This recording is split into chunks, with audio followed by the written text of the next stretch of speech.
მოგესალმებით ჩვენო გამომწერებო ალფას ხშირი აგზელებს სამხედრო მიმოხილვებს. მე ვარ გიორგი თუხარელი და ჩემთან ერთად არიან ოტო კონჯარია და ირაკლი ლეგვინაძე და დღეს ვისაუბრებთ უკრაინაში მიმდინარე სამხედრო მოქმედებების შესახებ. რადგან ბოლო პერიოდში მე ახლა რამდენიმე კვლევითი ორგანიზაციის ანალიზი წავიკითხე და ცალსახად არის გამოკვეთილი ტენდენცია, რომ ომმა მიიღო კლასიკური სახით გამოფიტვის ფორმა. ორივე მხარეს აქვს პრობლემები გარკვეულწილად, რომელიც აისახება როგორც პირადი შემადგენლობის მობილიზებაში, ისევე ტექნიკისა და შეტევებისა თუ კონტრიერიშების წარმართვის პერიოდში, პროცესში და ამ ფონზე კვლევითი ორგანიზაციები წერენ, რომ მაგალითად რუსეთის წინსვლის ტემპი მნიშვნელოვნად არის შემცირებული იმის ხარჯზე, რომ უკრაინამ გააძლიერა ზურგში იერიშები, გარდა ამისა ფრონტზე ჩამოყალიბებულია გარკვეულწილად სიკვდილის ზონები დრონებით და რომელიც საშუალებას არ აძლევს მხარეებს კონცენტრირება მოახდინონ სამხედრო ტექნიკისა თუ პირადი შემადგენლობის და მნიშვნელოვანი იერიშები წამოიწყონ. ამავდროულად უკრაინამ გააძლიერა ყირიმზეც დაწოვა, ყირიმის მიმართულებით და სწორედ ამ საკითხებზე შევეხებით. მე მინდა პირველი კითხვით ოთოსთან გავიდე,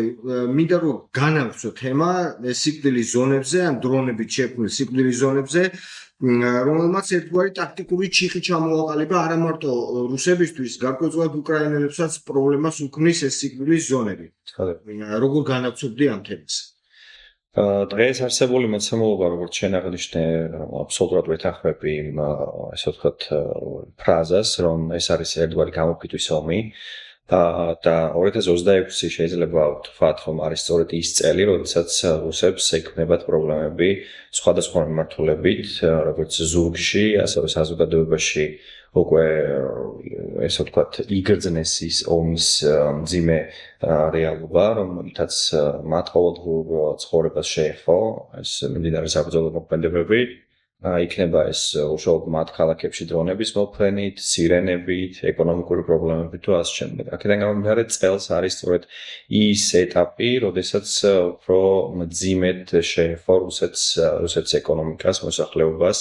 და ასევე შეიარაღებულ ძალებს ის პრობლემები, რომელიც უკვე მეხუთე წლის თავზე ამ ომმა გამოიწვია. ყირიმზეც ამყოფება ასეთი დაწოვა მზადია. ესეთი მდგომარეობა რეალურად ლოჯისტიკური ლოკდაუნი დაარქვეს იმას ახლა რაც ხდება სამხრეთის მომარაგების ზონაში. ეს არის ის ავტომობილო გზები, რომლითაც მარაგდება რუსეთის შეიარაღებული ძალები მარიუპოლის, ბერდიანსკის ასე ვთქვათ ტრასებზე,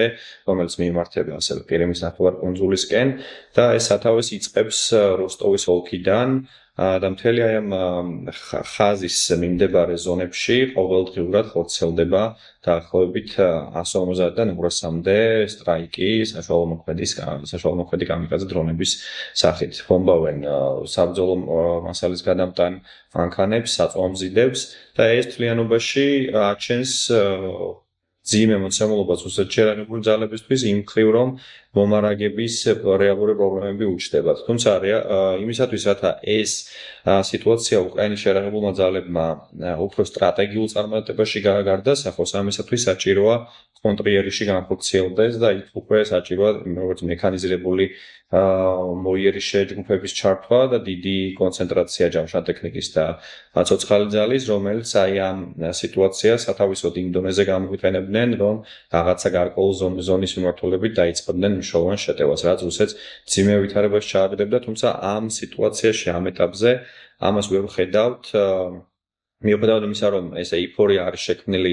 იმგვარად, რომ უკრაინელებმა წელს ინიციატივა ბევრი მიმართულებით შეიქმნეს და გაიუმჯობესეს ეს მდგომარეობა, რთული არის ვითარება უშუალოდ დონბასის ფრონტზე, კრამატორსკის, სლავიანსკის აგლომერაციაში, ქალაქ კონსტანტინოვკაში. სადაც რუსები ახდენენ ინფილტრაციას მუდმივად ცოცხალი ძალის და ამ დრომდე ვერ ხერხდება მათი შემოჟონვის მასშტაბის, ესე ვთქვათ, შემცირება. რაც თავისუფლად არის სერიოზული პრობლემა, თუმცა მე მგონია, რომ მომავალ წელს, ამ წელს შესაძლებელია სადღაც ვიხილოთ უკრაინელების ჩართულობა და რაც მცირე კონტრშეტევა, რომელიც როგორც საბრძოლო მოქმედებათა ველზე შეიძლება ამან გამოიწვიოს პროგრესი და საერთო ემოციური ფონითაც დადებითად იქნება აღქმული უკრაინულ საზოგადოებაში და უკრაინის შეიარაღებული ძალებისთვის. და ამას ალბათ მიჩენს ამ მოსაზრებას სწორედ ის ეჭვები მიჩენს, რომ საკმაოდ ბევრი ბრიგადა, რასაც ვაკვირდებით ბოლო თვეების განმავლობაში, რომელიც ადრე იღებდა მონაწილეობას საბრძოლო მოქმედებებში, არ ჩანს და მხოლოდ მათი ქვედანაყოფები არის წარმოქმნილი დრონების ამა თუ იმ საბრძოლო მიმართულებაზე. შესაბამისად, მე მგონია, რომ სადღაც არის რაღაცა ჯგუფი დაგროვებული, შესაძლოა მიმდინარეობს მათი წვრთნა და ალბათ იქნება რაოდენობის ჯამშა ტექნიკა, რომელთაც ისინი შეძლებენ გარკვეულ მიმართულებაზე შეძლონ რაღაც წარმატებული ჩატევის განხორციელებას. თუმცა ეს არ მგონია, რომ იქნება რაღაც ისეთი საკონტროლო მნიშვნელობის, რომელიც ომის საერთო სურათზე იმოქმედებს. თუმცა, როგორც ვთქვი, ემოციური ფონი და ტაქტიკური გამარჯვება ალბათ სადღაც იქნება ფრონტის რომელიღაც სექტორში. ასევე აღსანიშნავია ის ვითარება, რაც უშუალოდ შორს მოქმედი სანქციების სახით არის რუსეთში ყოველდღიურად უკრაინელების მიერ. თითქმის დღე არ გავა, როდესაც არ იბომბება ან ნავთობგადამამუშავებელი ქარხანა, ან ნავთობსაქაჩი სადგური, ან რაღაც საწარმო, აგერ ქუშინი საერთოდ ფლამინგოს ტიპის დოსანი რაკეტებით დაიბომბა ჩუვაშეთის რესპუბლიკაში, ქალაქ ჩებოქსარში, ისკანდერის, ხა-1-ის და შაჰედის დრონების მაკომპლექტებელი ნაწილების დამამზადებელი მნიშვნელოვანი საწარმო. ასევე დაიბომბა ბოლო 1 კვირის განმავლობაში დაახლოებით 3 თუ 4 ნავთობგადამამუშავებელი ქარხანა. ასევე ხორციელდება პროგრესული ნაბიჯები ეროვნული წარმოების გაძლიერების კუთხით და როგორც Financial Times-თან განაცხადა Firepoint-ის მთავარმა კონსტრუქტორმა დენის ტილერმანმა აგვისტოს ბოლოს ან შემდგომაზე შესაძლოა უკვე დადგეს ის მოცემულობა, როდესაც უკრაინელები ეროვნული წარმოების ანტიბალისტიკურ რაკეტას პატრიოტის PAK-3 MS-ის ანტირაკეტის საპირწონეს შექმნიან. არ ვიცი ახლა ეს ინფორმაცია რამდენად მართალია და რამდენად იქნება ეს რეალურად, რამდენად შედგება, თუმცა თუ ამ მიმართულებით უკვე ესეთი დონის გარღვევა აქვს უკრაინელებს, მაშინ გამოდის, რომ ევროპული სამხედრო საწარმოები და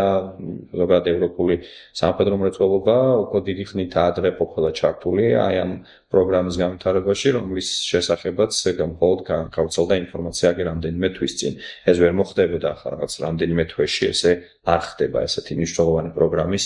ამ დონეზე განვითარება და უცებ არაფრისგან პროდუქტის დადება. აქედან გამომდინარე, თუ ეს რეალურია და თუ მართლა უახლოეს თვეებში ველოდებით ჩვენ უკრაინული ეროვნული წარმოების ანტიბალისტიკურ რაკეტას, რომელზეც ამბობენ, რომ დღეში შეიძლება 3 ერთეული დაამზადონ, ეს სერიოზული ამბავია და ასევე მიმდინარეობს, როგორც ცნობილია,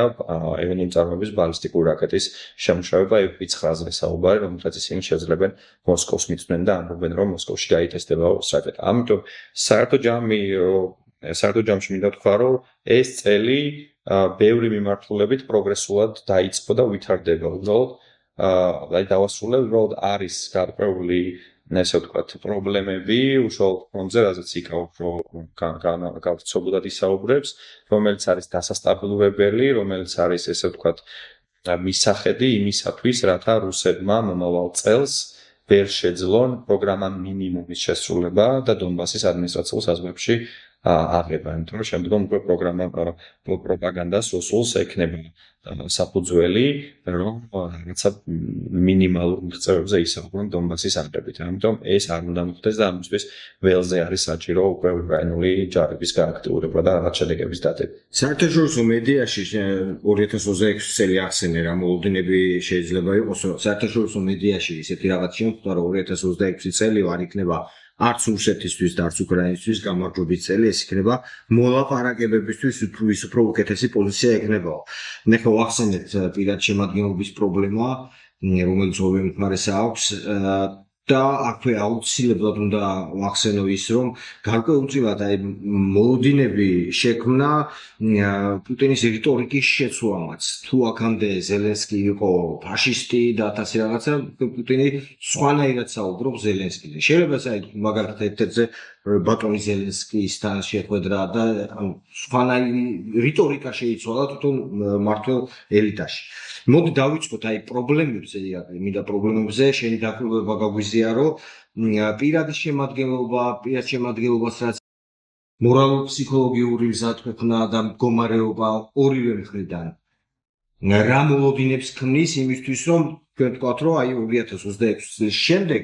მოლაპარაკებებისთვის შეიძლება უკრაინას ან რუსეთს ჰქონდეს უპირატესობა. ხო, ну ეხლა რაღაცა ვაკირდებით, სადღაც 4-5 თვე, რაც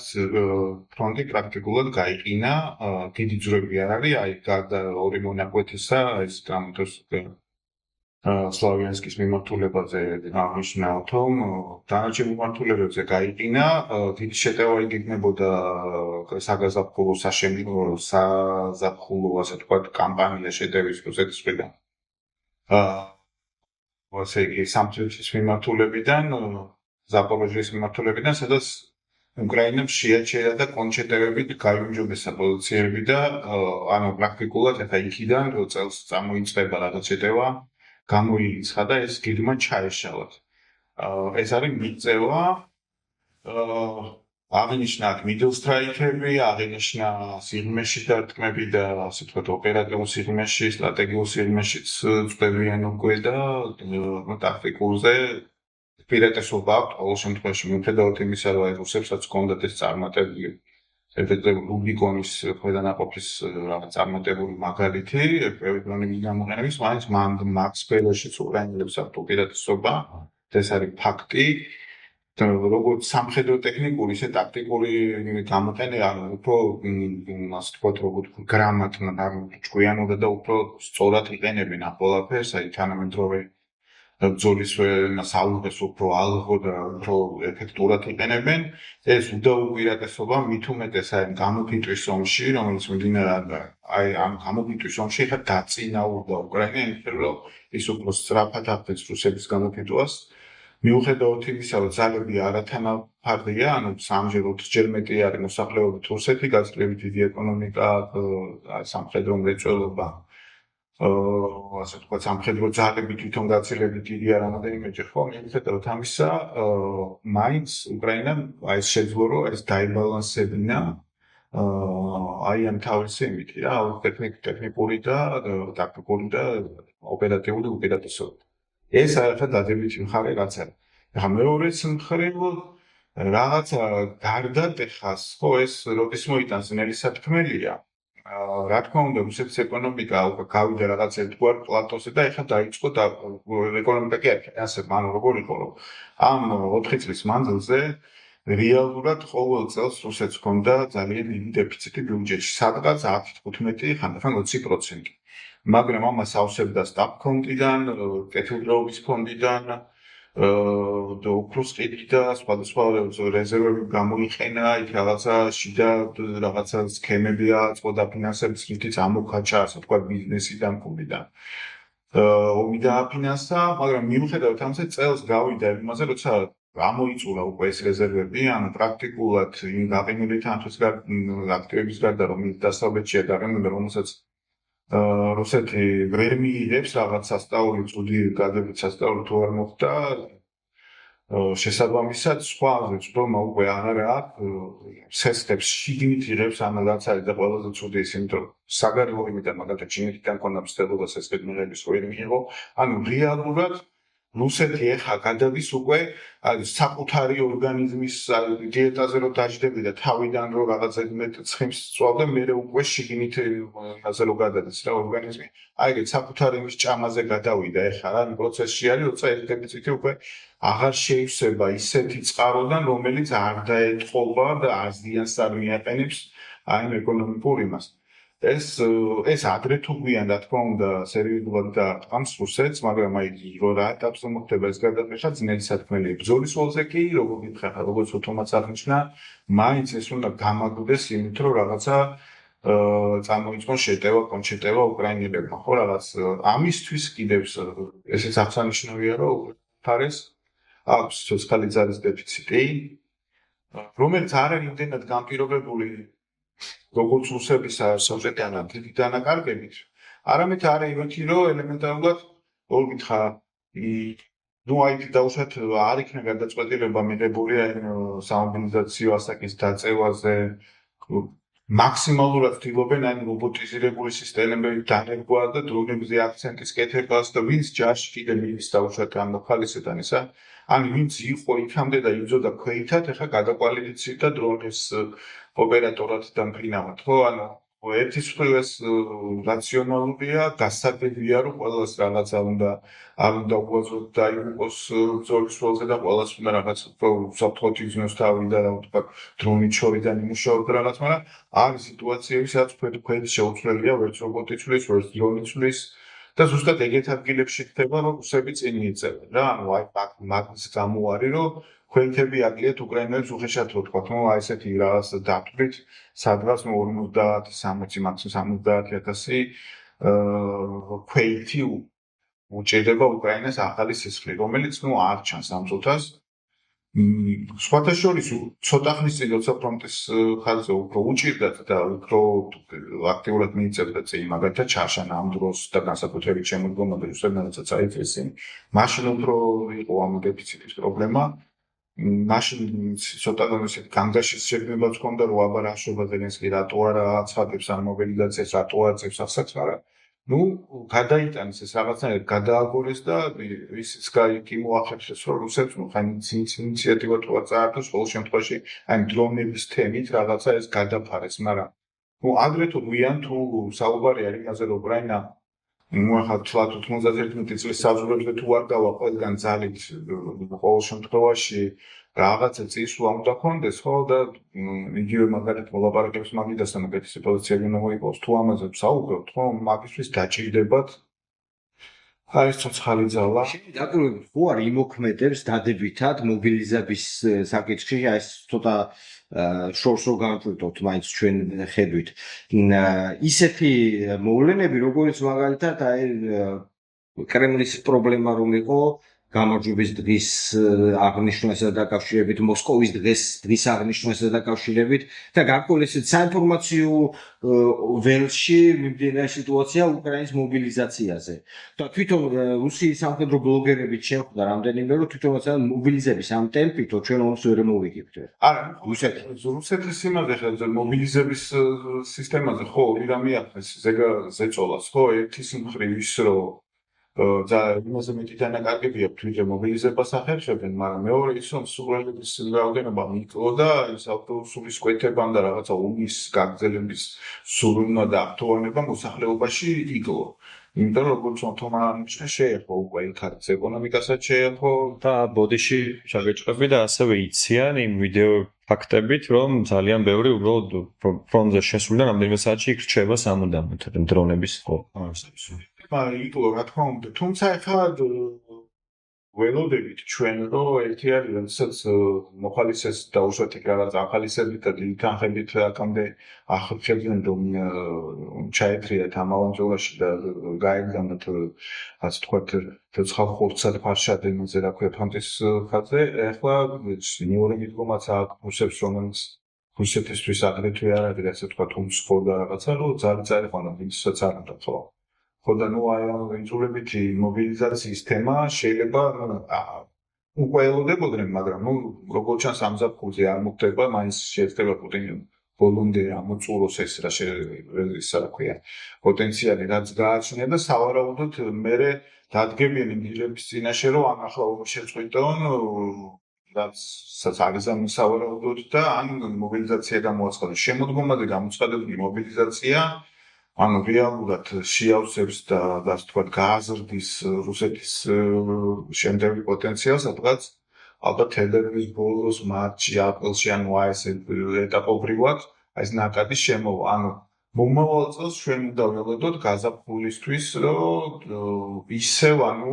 რაღაცა რუსები შეერთებიან ისევ ეს ინიციატივა ჩაედინათ, იქამდე პროგრამა მინიმუმი ექნებათ, რომ აი ეს კრამატორსკ და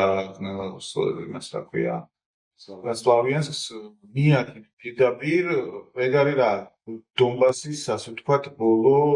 ასე ვთქვათ კორპუსები რომელსაც რო აიღებენ მე შეუძლია დაუშვათ პუტინმა თქვას რომ არის ამ ეგრეთ წოდებული SOS მიზნები განხორციელდა ჩვენ დონბასი მთლიანად ლუგანსკის და დონეცკის ასე ვთქვათ ადმინისტრაციულ საზღვრებში ავიდეთ და ну ახლა უკვე შეგვიძლია ცეცხლის შევწყვიტოთ. სავარაუდოდ, ну, ყოველ შემთხვევაში ამ გადმოსახედიდან ესე ჩანს მათი ასე თქვა განზრახვა და მათი მიზნები. და ნუ სავარაუდოდ ეგ ისე ხდება. ხა უკრაინა ამსობაში რას ნუ ეგ ნახოთ. ანუ ჯერჯერობით რაც ჩანს არის ის რომ აი პოზიტიურიდან აღნიშნე რაც არის აი დრონების თემა და მინდოსტრაიკების რაკეტების წარმოების და ასე შემდეგ კაცილებითაც თქვა დიდი იმპულსი შეიძინა და პოზიტიური ან დასავლეთის დახმარებითაც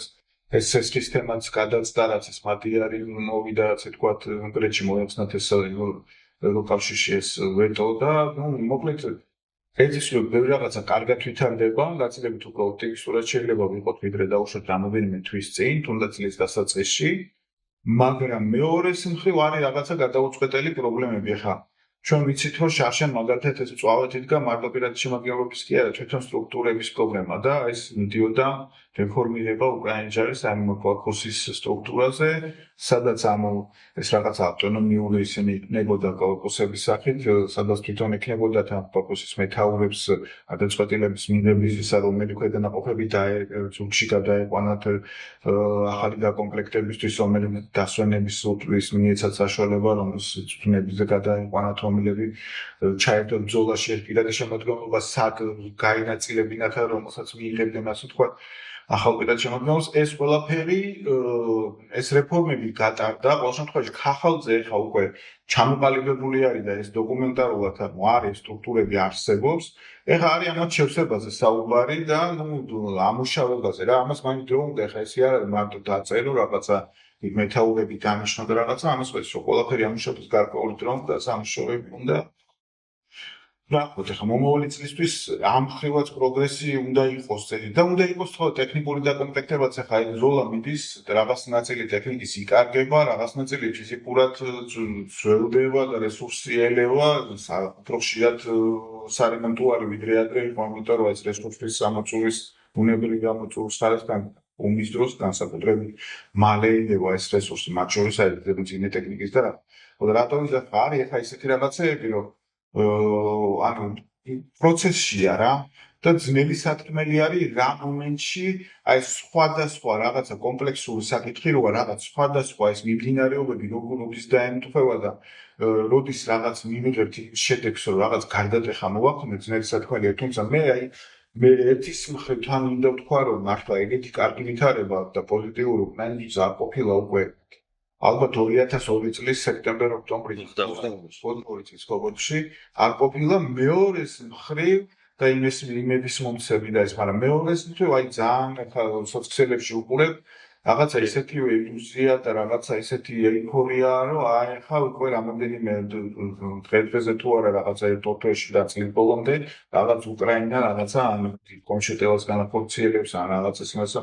ვარც ეს სიმართლე გითხრა მაგის რესურსს ამ წუთას ვხედავ რა მიუხედავად იმისა რომ აი ეს ძალიან მნიშვნელოვანი ეს არ შეცდება პერიოდმა გაძლიერდეს ეს მინდოსტრაიკები ეს ინაში დარტყმები ეს იმაზე ზემოქმედება რა ქვია კომუნიკაციებზე მიდან რა ქვია ლოჯისტიკურ ხაზებზე და განსაკუთრებით აი მიდან რა ქვია აზოვის სანაპიროს გასწვრივ ხო ეგ ხო რეალურად არც არსებობდა. ნუ ეგ სტრატეგია ადრეს ჰქონდათ ბერდიანსთან გაეჭერათ რომ იგივე მოუწყვეტათ ეს. ხო, ჰქონდათ და გაზავიდეთ ეხა პრაქტიკულად არ ჭრიან ფიზიკურად ანუ ჯარი საერთოდ რომ უკრაინა იმან გადავიდა შეტევაზე, მაგრამ უკვე იმდენად გაიზარდა ეს დისტანციური ზემოქმედების საშუალებები ის ასე ვთქვათ რომ გამოყენების მანძილი რომ პრაქტიკულად გადაკეთეს და ისე რომ არ მივიდნენ ახლოს იმავე მანძილიდან ან კიდევ უფრო დაშორებული პოზიციებიდან ახერხებენ რომ ამ დრონებით 150-170 ალფაზე არაერთი ვიდეო ახლა პარალელურად სანამ თქვენ საუბრობდით დაიდო ის ვიდეო როცა 50 მანქანას ჩაუსაფრთხო 22 წელს იგივე ზამთარში შემოდგომა ზამთარში როგორ აი დეკემბერში როგორ სიტუაცია იყო ხერსონის მარჯვენა სანაპიროზე ხო იქაც იყო რუსული დაჯგუფება რომელიც ოდესისკენ გაჭრას ცდილობდა ან ჩრდილოეთით აჭრას ასე თქვა მაგრამ იქ მოიმწვიეს ასე თქვა კუთხეში უკრაინელებმა ანტონოვსკის ხიდს რო ბომბავდნენ ხანაღაშლებით ხო გახსოვს ანუ გახდებოდა რომ მომარაგების ხაზებს უჭრიდნენ და ზეწოლას ახორციელებდნენ ეგეთი იზოლირება ყირიმის პრინციპში შესაძლებელია, რომ ზღვიდან პრაქტიკულად იზოლირებული არის, ანუ გემებს ახლა გძირავდნენ დრონები და მათ შორის პორტებშიც კი ნადირობენ, სადაც ისინი დამალულები არიან. ნოვოროსისკში და სამხედრო პორტებში, ანუ რომლებსაც სპეციალური ინფრასტრუქტურა აქვს, ესე ყურეებში ისე არიან განთავსებული, რომ იქაც ნადირობენ. ამას გარდა ხიდზე დანგრეული არ არის ცნობილი ქერჩის ეს ყირიმის ხიდი, მაგრამ მიუხედავად ამისა, მაგაზეც ხორციელდება ზეწოლა, იმედი არის რაღაცა. იცი რა, ერთი რაღაცა მინდა ვთქვა და შენი მოსაზრებაც მაინტერესებს. ანუ რატომ არის იცი კიდე ეს სამხრეთის ზონა მნიშვნელოვანი, ანუ რომელიც ახლა ლოჯისტიკური ერთ-ერთი მთავარი არტერიად იქცა, მას შემდეგ როდესაც ყირიმის ხიდზე ის თავდასხმა განხორციელდა, იქ შეწყდა მძიმე ტექნიკის მიმოსვლა, ასევე საწვავ მზიდების გადასვლა, იმიტომ რომ ის ადგილი, ანუ სადაც ლიანდაგები გადიოდა ამ ხიდზე, იყო იმდენად წყობიდან გამოსული და ჯერ კიდევ ვერ არის შეკეთებული, რომ სრულ გამტარუნარიანობას ვერ ახდენდა. ხო და ახლა აი ამ დერეფნის წყობიდან გამოსვლა ნიშნავს იმას, რომ ისევ მოუწევთ ხიდზე დაბრუნება. იმიტომ რომ რეალურად ეს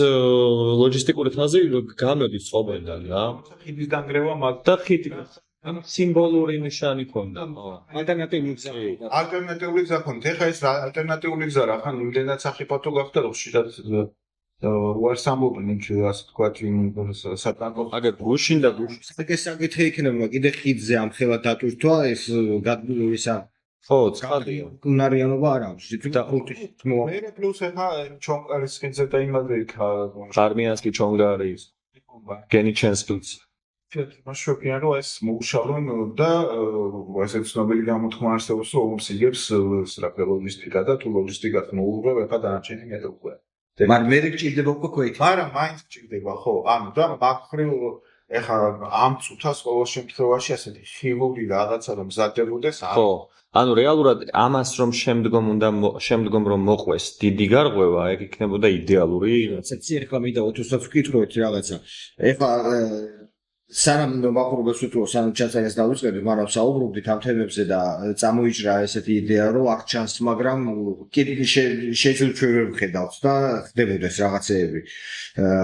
ანუ როგორც ესე დიდ მნიშვნელოვან სტრატეგიულ გეგმებს ფაგულად აკეთებენ მხარეები. ნუ ნახოთ ეს მომავალში გამოჩნდება. მე მინდა ოთო, ეხლა ირაკლი მახსენა დონბასში, ცენტრალურ-აღმოსავლეთ ფრონტზე ის მნიშვნელოვანი დასახლებული პუნქტები, რომლის აღებაც შეიძლება ერთგვარად რუსეთმა გააფორმოს როგორც სტრატეგიულ გამარჯვებას და რაღაცა. ის თუმცა მაყურებელს და ალფასიქშის გამომწერებს კარგად ახსოვთ დონბასში პოკროვსკის აღება რამდენი ხანი დაჭირდა რუსეთს. ვიცით რომ გაზაფხულზე რუსეთი გეგმავდა სამხრეთიდან იერიშ ზაპორიჟიეს მიმართულებით, მაგრამ ჩაუვარდა. რეალურად სლავიანსკი და კრამატორსკი ეს ორი ქალაქი იმდენად არის გადაჯაჭვული ერთმანეთთან და მათ გარშემო იმდენად ესე ვთქვათ მასობრივია ეს თავდაცვითი ხაზები დაახლოებით როგორც ბოლო ინფორმაცია იყო 8 წრიული ხაზი არის გაკეთებული თავდაცვითი ზღუდეების რაც იმას ნიშნავს და ეს ცნობილი ფაქტია რომ ეს ორი ქალაქი და ამ ქალაქის გარშემო შექმნილი ეს თავდაცვის ზონა არის ყველაზე გამაგრებული ზღუდე მას შემდეგ რაც პირობითად მარიუპოლი დაიკარგა და მარიუპოლის არქიტრავა დაკარგული იყო ისე როგორც დაიკარგა უკნიდან მიდგომით და გვარი ალყაში მოქცევით ეს საერთოდ არც კი უნდა მოხდარიყო თუმცა იქ შემდგომ ამას ომის შემდგომ ალბათ უფრო მეტ ყურადღებას დაუთმობენ და უფრო მეტად გამოიძიებენ იმ პასუხისმგებელ პირებს რომლებმაც ის მთავარი გადასასვლელი ხიდები არ ააფეთქეს სადაც ჯავშან ტექნიკა მე მარტივად მივიდა ბერდიანსკიდან და მარიუპოლთან ბერდიანსკიდან ხო ანუ ამით იმის თქმა მინდა რომ სლავიანსკი და კრამატორსკი არის იმ დონის გამაგრებული ზონა რომ ძალიან ბევრ რუსს გაიყოლებს კობზონის კონცერტზე დაახლოებით მე ვფიქრობ რომ მინიმუმ 9 მილიონი 600,000 რუსი ამ ქალაქების საბოლოო დააღებას და დონბასის ადმინისტრაციულ საზღვრებამდე გასვლას უნდა შეეწიროს. ელემენტარული მათემატიკა რომ მოვიშველიოთ ეს უტრიებით ვამბობ. გვაქვს Pokrovski, გვაქვს Kramatorski და Slavianski. სერტიფიკაციების შედარებაც არ შეიძლება ისეთი იყოს თუ რა თქმა უნდა, არ შეიძლება შედარება, იქ არის გარკვეული ბუნებრივი ზღუდეები, რომელიც ხელს უწყობს აი ამ თავდაცვითი ზონის მოწყობას, ის აი ეს ორი ქალაქი ინდონეზია გადაჭარჭული ერთმანეთთან, რომ იქაური არსებული თავდაცვის ზონები საკმაოდ მნიშვნელოვანი შემაფერხებელი ფაქტორი იქნება რუსების დიდი მსხვერპლის ფასად მოუწევთ მათ იქ წინსვლა, თუმცა როგორც იქ ამაღნიშნა, თუ არ მოხდა უკრაინელების მხრიდან კონტრზომების მიღება და არ დაიგეგმა რაღაცა კონკრეტება გარკვეულ მმართველობებზე, მე ვფიქრობ, რომ ესეთი მუდმივად თავდაცვით ზონაში ჩარჩენა და მხოლოდ დრონების იმედად ყოფნა შედეგს ვერ გამოიტანს და რაღაცა პერიოდის შემდეგ იქნება ეს 1 წლის მერე, 8 თვის მერე, 10 თვის მერე თუ რა წელიწადნახევრის მერე ეს მომდინარეობს, რუსები საბოლოოდ მიადგებიან და შეიძლება დიდესი დანაკარგების ფასად მაინც აიღონ ეს ქალაქები. და მერე უკვე პუტინმა თავის პროპაგანდას დაავალოს და გააფორმა იმგვარად ეს მიღწევა, რომ ომში გაიმარჯვეს მოკლედ კოლოსალური დანაკარგების. ამიტომ მე ვფიქრობ, რომ ლოგიკურია სადღაც მოხდეს და მე მომწონს რომ წელს თუ არა მომავალ წელს უკრაინა სადღაც რაღაც ისეთ შეთევას გააკეთებს, რომ ოპერატიულ ვითარებას ინდონეზია გაიანჯობესებს, რომ იქ ეწოლა უნდა შემცირდეს, თუმცა პრობლემა იქნება ის, როგორც იქ ამაღნიშნა, შეივსება ქვედანაყოფები უფრო მეტი იმპულსი შეექმნებათ აი ამ მობილიზებული ჯარისკაცების რაოდენობით. ამიტომ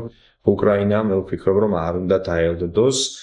Kramatorski და Slavianski როდის დაეცემა პირობითად და არ უნდა იყოს მხოლოდ იმაზე სწორება, რომ ეს ქალაქები შეიცირავს თუ არა 500,000 ადამიანს თუ 600,000 რუსებს იმდენად არ აინტერესებთ ადამიანური დანაკარგები და იმდენად არაფერს ნიშნავს მათთვის ადამიანის სიცოცხლე, თუ იქნება შესაბამისი შევსება, პირობითად 500,000-600,000 ადამიანი მათ შეიძლება უვინდეთ კიდეც, რომ ეს ორი ქალაქი აიღონ იმისათვის, რათა მსოფლიოს და საკუთარ მოსახლეობას აზე იმონ გამარჯვება. ხო, ამიტომ მე ვფიქრობ, რომ მიუხედავად იმისა, რომ ეს ქალაქები არის დაცული, იმრად მეტი დანაკარგის მეფენება შეუძლიათ რუსებისთვის, მხოლოდ იმაზე არ შეიძლება იქნეს გაკეთებული, რომ აი თავდაცვით პოზიციაში ჩასყდებიან დრონებით დაახლოებით 30,000 იქნება 35,000 თუ 45,000 თვეში, მათ აუცილებლად უნდა განხორციელონ კონკრეტება და მე მგონია, რომ ეს მომავალ წელს რაღაც მიმართულებაზე შესაძლებელი იქნება. ახლა მე იმას არ ვამბობ, საერთოდ იქამაც რაც ახსენა ის მინდა გავიმეორო, ანუ მესმის რომ ახლა წარმატებული მიმართულებები გაჩნდა ამანში უკრაინის მხრიდან სამხედრო სამლოცველო კომპლექსის განვითარებით და ასევე სხვადასხვა ტექნოლოგიური წინსვლებით და ეიფორია შეიქმნა საზოგადოებაში, პროდასავლურ საზოგადოებაში და ასევე ქაოსი აქვს პრორუსულ ფლანგსაც საქართველოში და ღიად აცხადებენ, რომ რუსეთი ამას ვერ მოიგებს, ჩვენ ამაზე ყველაფერზე ვტკბებით, მაგრამ სჯობს, რომ რეალურად შევხედოთ პროგრესაც და რეალურად უნდა შევხედოთ პრობლემებსაც. ამიტომ არ ზედმეტი ეიფორია ვარ ახლა ამ მოცემულობაში. ესე ცივად მივყვეთ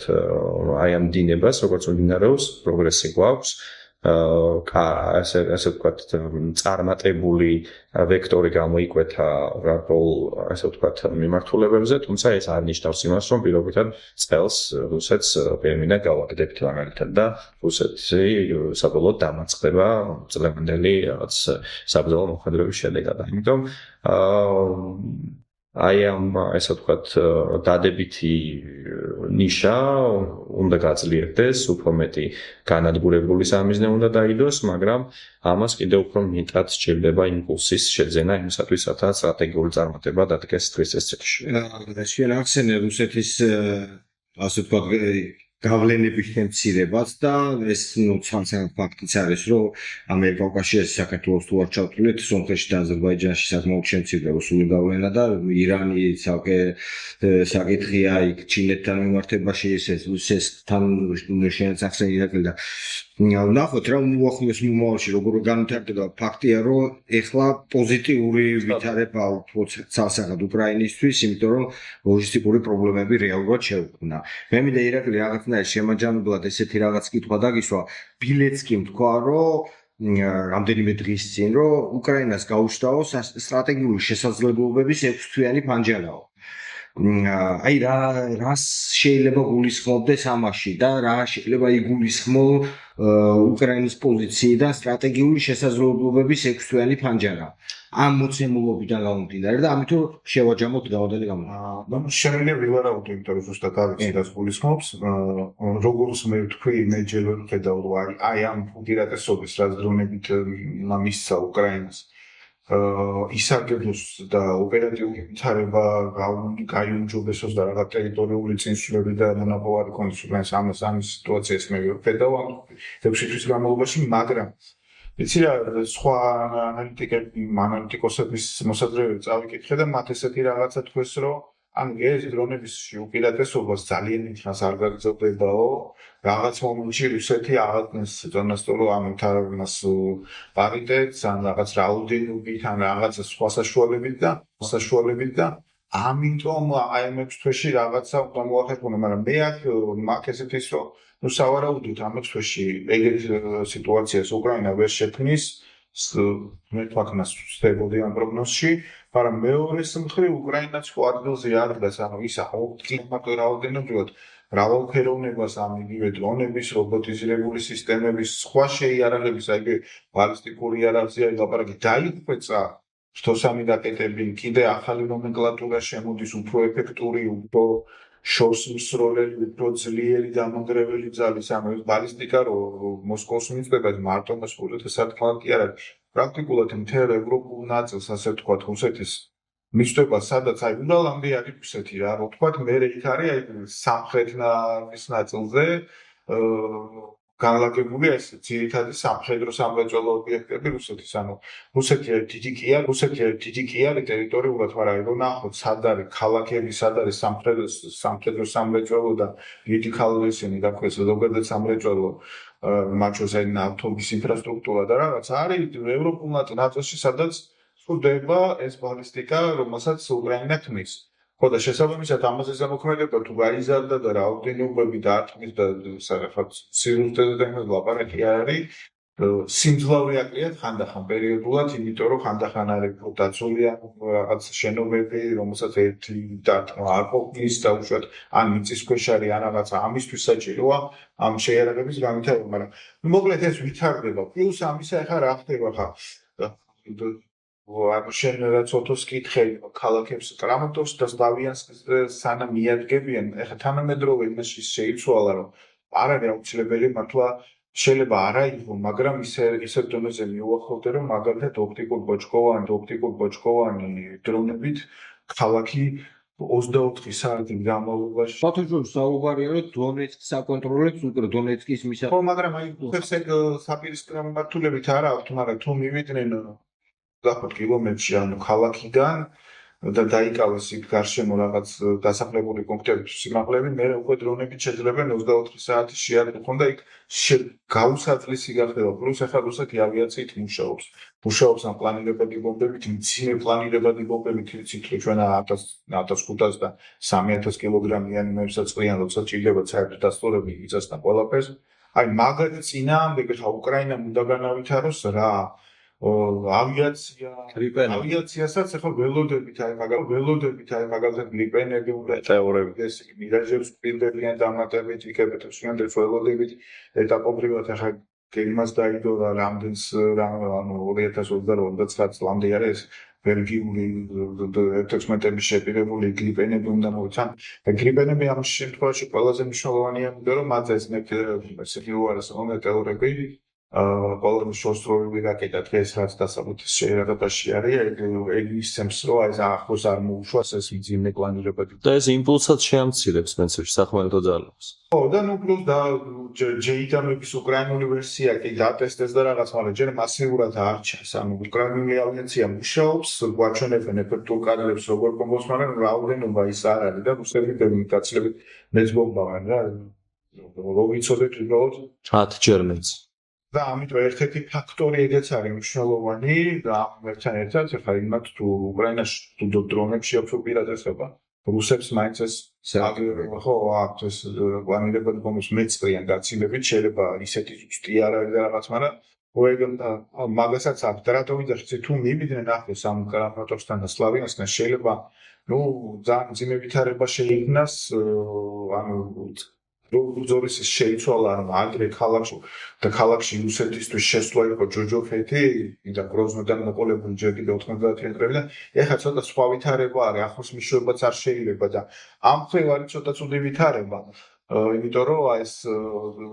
ეხლა საიდან წაი ბახმუტი, კრამატორსკი და ის მიმართულებიდან სადაც უტევენ კონსტანტინოპოლს მიმართულებაზე, ეს კონსტანტინოპოლი პრაქტიკულად ალყაში აიყვანეს და დიდ ხანს ალბათ ვერ ანუ ამ ხრივ ცუდი ვითარება. მეორე მხრივ ლიმანის უწყის მხარესაც ცუდი ვითარება იყო და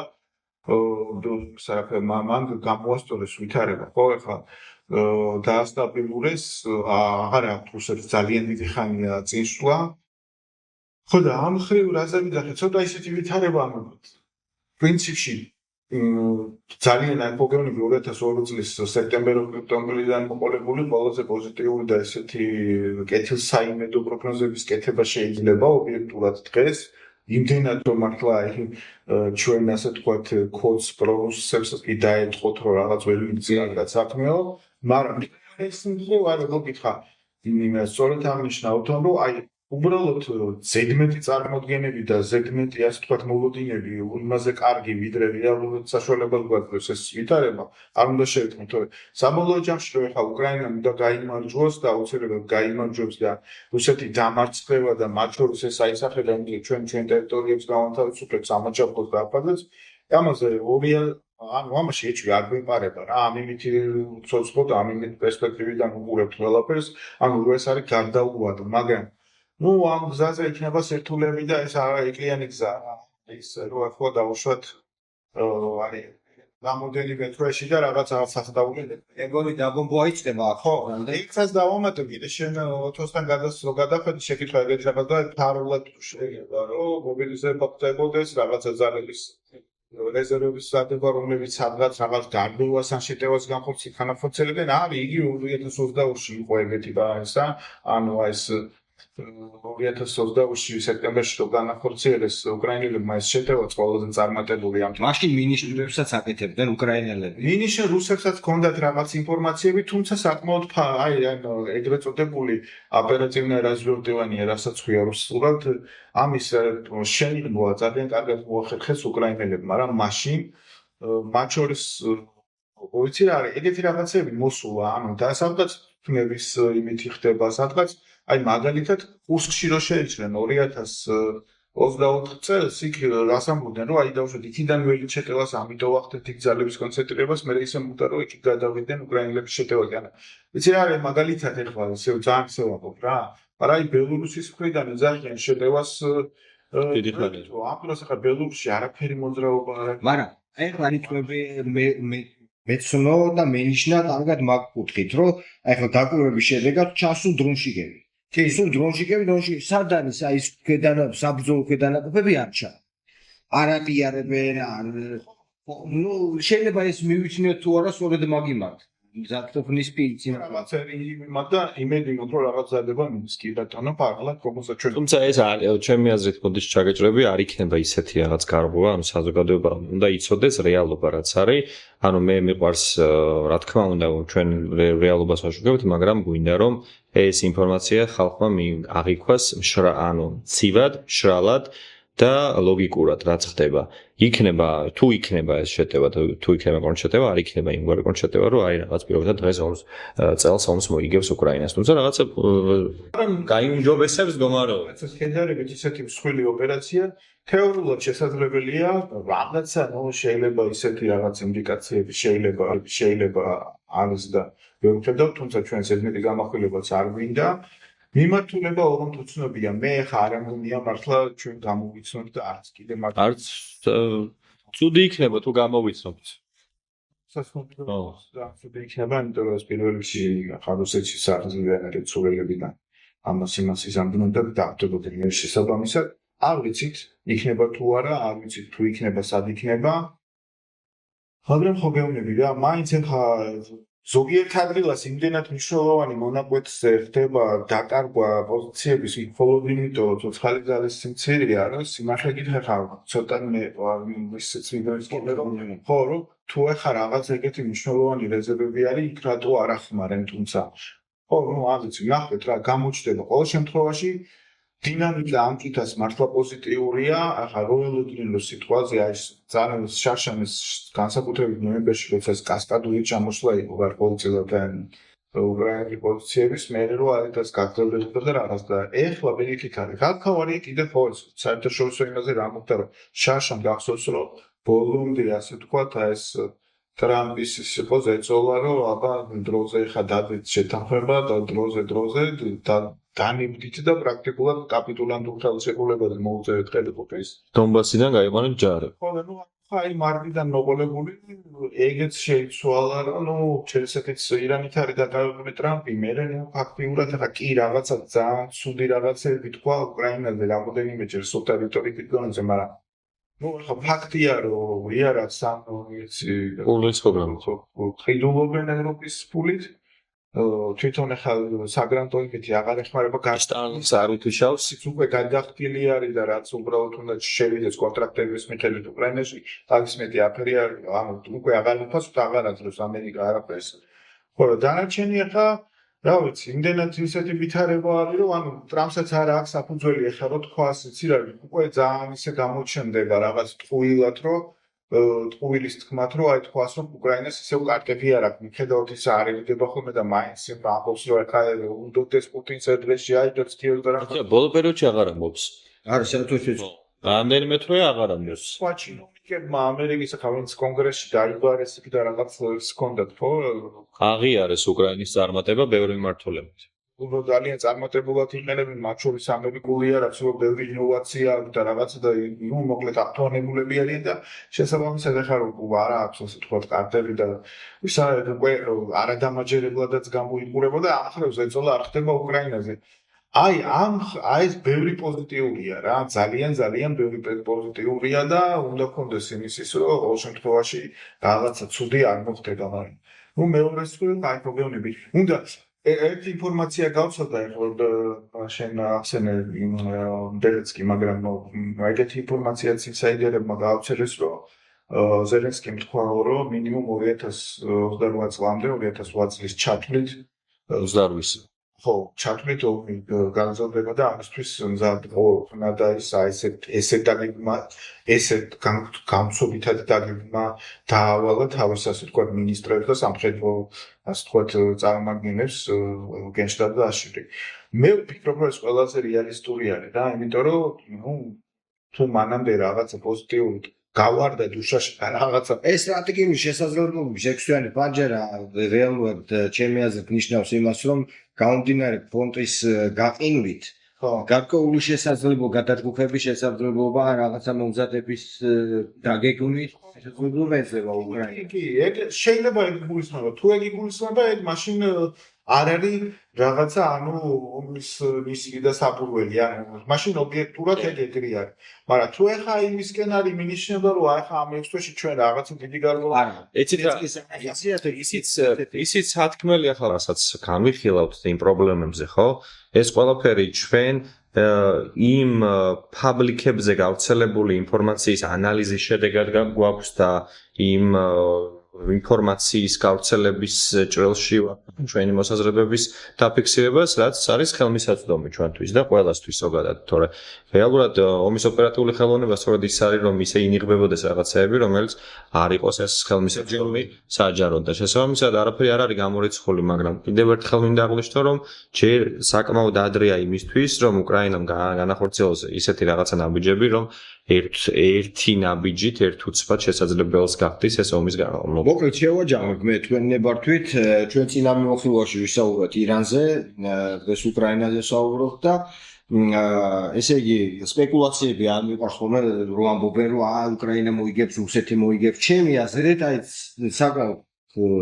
ეს დავასაბუთებ რომ რუსეთმა უკვე წააგო ეს ომი, კი წააგებს უკვე წააგო ეს ომი, იმიტომ რომ ის მიზნები რაც ომის დაწყებისას დაასახელა პუტინმა ვერც ერთი ვერ იქნა მიღწეული ამ ეტაპზე.